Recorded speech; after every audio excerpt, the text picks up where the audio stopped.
বাংলাদেশকে টি-20 বিশ্বকাপ থেকে বাদ দেওয়ার সিদ্ধান্তে থমথমে হয়ে উঠেছে বিশ্ব ক্রিকেটের রাজনীতি। এই ইস্যুতে মহসিন নাকভির সম্ভাব্য বিশ্বকাপ বয়কটের হুমকি আইসিসি মোটেও ভালোভাবে নেয়নি, এমনটাই জানিয়েছে ভারতের প্রভাবশালী দৈনিক ইন্ডিয়ান এক্সপ্রেস। পত্রিকাটি সূত্রের বরাতে জানায়, পাকিস্তান যদি বাংলাদেশের মতো বিশ্বকাপে অংশ না নেওয়ার সিদ্ধান্ত নেয় তাহলে তার পরিণতি হতে পারে ভয়াবহ।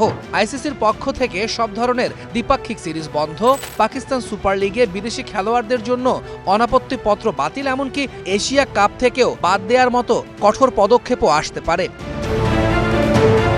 এই পরিস্থিতিতে আইসিসির বিরুদ্ধে দ্বৈত মানদণ্ড অনুসরণের অভিযোগ তুলেছেন মহসিন নাকভি। তার ভাষায়, বাংলাদেশ আইসিসির পূর্ণ সদস্য হয়েও ন্যায্যতা থেকে বঞ্চিত হয়েছে।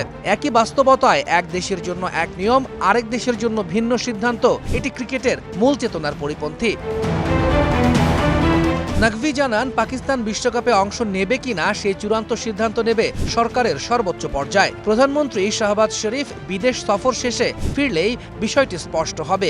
একই সঙ্গে তিনি বাংলাদেশের জন্য হাইব্রিড মডেল বিবেচনার আহ্বান জানান, যাতে টাইগাররা শ্রীলঙ্কায় সব ম্যাচ খেলতে পারে।